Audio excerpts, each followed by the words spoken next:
Assalamualaikum warahmatullahi wabarakatuh. Alhamdulillah wassalatu wassalamu ala Rasulillah wa ala alihi wa sahbihi wa man wala. Amma ba'd. Terima kasih Yang Mulia Tuan Timbalan Pengurusi Tetap, yang dihormati Tuan Guru Datuk Seri Presiden, Tuan Guru Musyirul Am, seluruh saf kepimpinan dan para perwakilan muslimin dan muslimat, mudah-mudahan dirahmati dan diberkati Allah.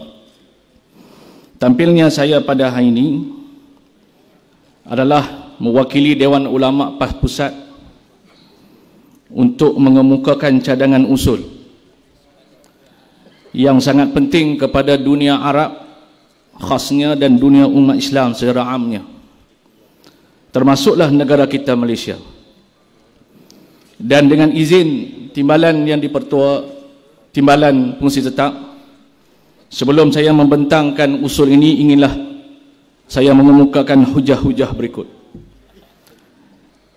Muslimin dan muslimat, para perwakilan yang dirahmati Allah, Allah Subhanahu wa taala berfirman dalam Al-Quranul Karim, "Walan tarda 'ankal yahudu walan nasara hatta tattabi'a millatahum." Dan tidak sama sekali selama-lamanya akan Yahudi dan Nasara itu akan merestui kamu sehinggalah kamu mengikuti jejak langkah mereka. Sesuai juga dengan hadis Nabi sallallahu alaihi wasallam, "La tattabi'anna sunanal ladzina min qablikum shibran bi shibrin, zira'an bi zira'in, hatta law dakhalu fi juhrid dab la dakhaltumu al-yahud wan nasara qala faman." Maksudnya akan datang di akhir zaman satu umat yang akan mengikut jejak langkah umat-umat sebelumnya, sehasta demi sehasta, selangkah demi selangkah, sehinggalah mereka masuk dalam lubang dab sekalipun, nescaya mereka akan turut serta masuk di belakangnya. Lalu ditanya kepada Rasulullah sallallahu alaihi wasallam, apakah golongan itu yang dimaksudkan, golongan yang diikuti itu Yahudi dan Nasara? Maka jawab Nabi sallallahu alaihi wasallam, siapa lagi? Kedua-dua dalil ini ialah merupakan satu hujah kepada kita, peringatan daripada Allah dan baginda Nabi sallallahu alaihi wasallam, gambaran akhir zaman tentang apa yang akan berlaku dan berkait dengan usul yang akan dicadangkan. Pada tahun 1516, kerajaan Turki Osmaniyah diserahkan Palestin oleh kerajaan Mamluk dalam satu peperangan di negeri Halab, lalu dikuasai oleh kerajaan Osmaniyah, sehingga jatuhlah kerajaan Osmaniyah. Bermula dengan rentetan kerjasama yang erat, perpaduan orang Yahudi. Rupanya perpaduan ini penting untuk diingatkan kepada kita bahawa dengan perpaduan boleh melakukan apa sahaja. Bermula dengan 1917, tertubuhnya pertubuhan Zionis antarabangsa. Hanya dengan memakan masa 50 tahun sahaja sesudah itu, Palestin jatuh di tangan Israel pada tahun 1948. Ini menandakan bahawa perpaduan di kalangan musuh begitu erat dalam pencapaian matlamat mereka. Maka peringatan kepada kita untuk memperteguhkan perpaduan di kalangan umat Islam, untuk mengembalikan semula kesucian dan kehebatan umat Islam, sekaligus mengambil semula tanah yang dirampas. Maka sebab itulah, lantara daripada kejatuhan bumi Palestin, ratusan fatwa, seminar-seminar dianjurkan oleh para ulama di setiap negara telah dianjurkan.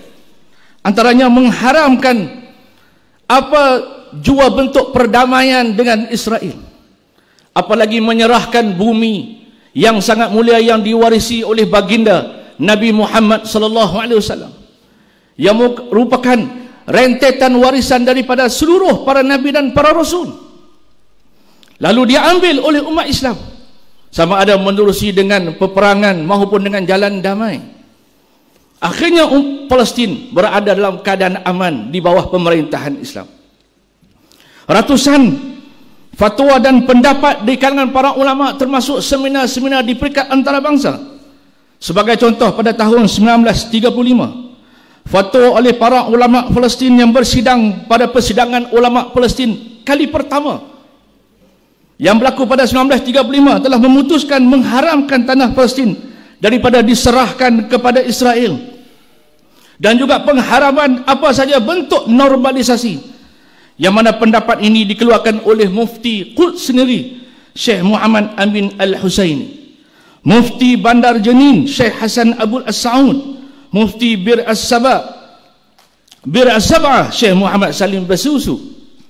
Begitu juga fatwa Al-Azhar yang berlaku pada tahun 1956 yang mengharamkan penjajahan tanah Palestin dan sebarang bentuk normalisasi terhadap Palestin, terhadap Israel. Antaranya para ulama yang bersetuju dengan persidangan fatwa ini ialah Syekh Isa Manun, Syekh Mahmud Saltut dan lain-lain. Dan pada tahun 1989, Muktamar Dunia Islam yang dihadiri oleh 19 negara umat Islam yang terdiri daripada ulama-ulama yang terkenal hadir, seperti Syekh Yusuf Al-Qardawi, Syekh Muhammad Al-Ghazali, Dr. Wahbah Az-Zuhaili, Dr. Muhammad Naim Yasin, Dr. Hamad Said, Dr. Abdullah Azam, Dr. Fatih Yakan, Syekh Ahmad Muhammad Khalili, Dr. Abdullah Ibrahim dan Syekh Rashid Ghanushi yang turut mengeluarkan fatwa pengharaman normalisasi terhadap Israel. Maka sebab itulah para ulama memberi pandangan bahawa haram berdamai dengan Israel, haram juga menjual dan membeli tanah Palestin dengan tujuan untuk diberikan kepada golongan Yahudi, dan dianggap khianat kepada Allah dan Rasul sallallahu alaihi wasallam. Dan apa sahaja yang mempermudahkan sebarang urusan penyerahan bumi Palestin kepada Yahudi, itu turut juga diharamkan, dan bumi Palestin kekal sebagai bumi Islam dan kekal sebagai Islam selama-lamanya.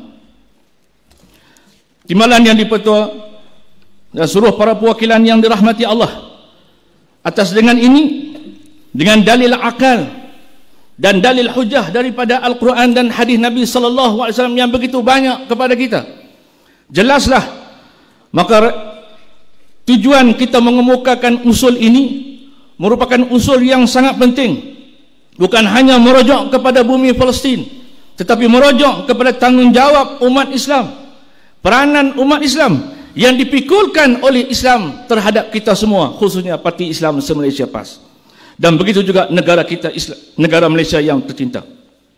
Maka dengan ini, saya bagi pihak Dewan Ulama PAS Pusat mengemukakan usul berikut yang bertajuk isu normalisasi hubungan diplomatik Emirat Arab Bersatu dan Liga Arab dengan Israel.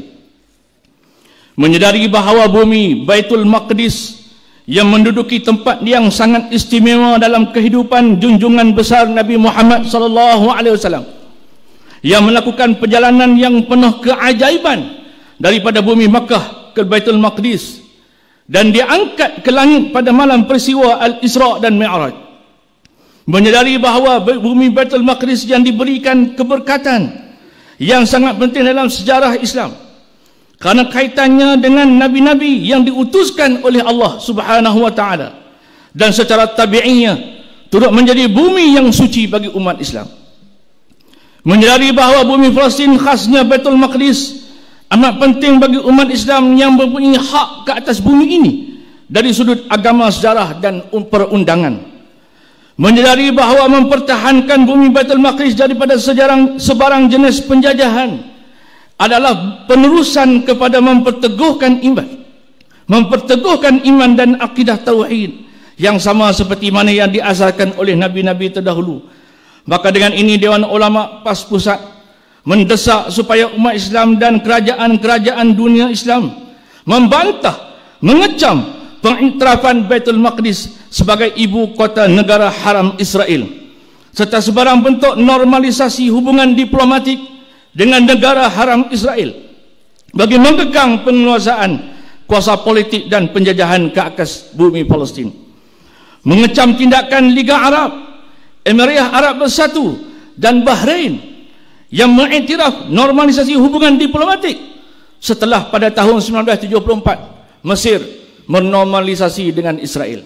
Pada tahun 1979, minta maaf, pada tahun 1994 Jordan pula mengiktiraf negara Israel, dan pada tahun 2020 dua negara pula termasuk Liga Arab yang berdiam diri melakukan normalisasi terhadap dengan Israel.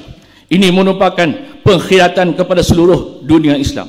Mendesak supaya negara-negara Arab meneruskan pembayaran untuk menampung perbelanjaan mengurus kepada pihak berkuasa Palestin, dan mendesak supaya pihak kerajaan Malaysia mengkaji pendirian two-state solution dalam hubungan luar kerajaan Malaysia dalam hubungan ruang kerajaan Malaysia terhadap isu Palestin yang dipelopori oleh Amerika Syarikat, yang menawarkan deal of the century yang mengkhianati seluruh negara umat Islam dengan memberikan penekanan terhadap sejarah dan nilai agama untuk kepentingan Palestin dan rakyatnya dengan solusi yang adil lagi saksama.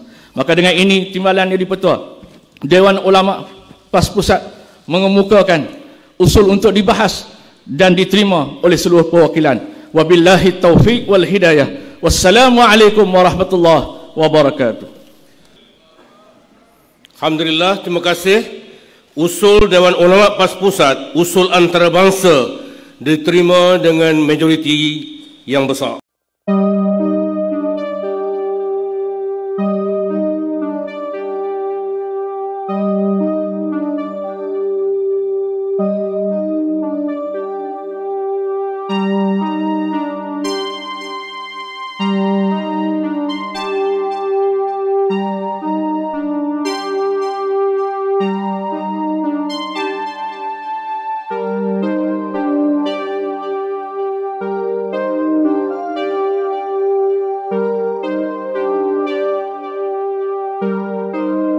The President of the United States, the Prime Minister of the State of Israel, and the Minister of the Foreign Affairs of the Kingdom of Bahrain will now sign the Declaration of Peace. They will each sign 3 copies, one in English, Hebrew, and Arabic. We kindly ask that all guests remain seated for the signing of the documents.